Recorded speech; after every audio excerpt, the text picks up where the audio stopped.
Let's talk about stacking dice while you're playing Koriko. Koriko is a solo journaling RPG that uses dice stacking as a game mechanic to introduce consequences to your character. Basically, you will stack little 6-sided dice whenever your character does something risky. The less skills you have in a particular area, the more dice you stack, making the tower more precarious. When the tower of dice falls, then you will have a consequence that will affect your gameplay. There are 2 situations in which you will stack dice. The first is when you pull a tarot card, some might say at the top, always risky. That means that no matter what, you will stack dice during this round. The second scenario is when you are choosing a twist. This means when you incorporate the twist into your journaling prompt, you will stack dice. In either of these scenarios, the card that you pulled will have some skills listed at the bottom. These are the skills that you will use to pull off this risky maneuver.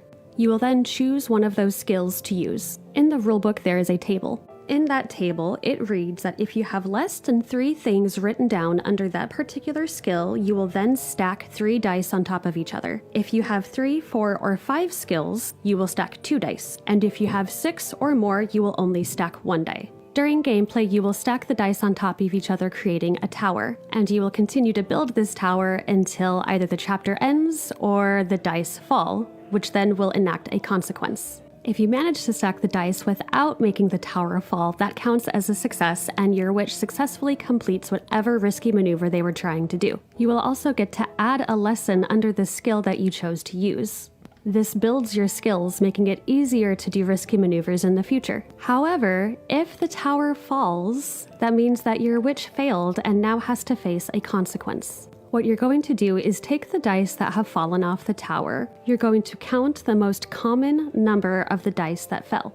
In my case, I dropped a 1 and a 5. Here we are going to choose the higher number, and that will be the number that we are going to use for our consequence. Then you're going to go back to the rulebook and open the consequence page. There are 6 different consequences, each one corresponding to a side of the dice. Since I pulled a 5, I'm going to go where the 5 is, read that, and then I'm going to do what it says.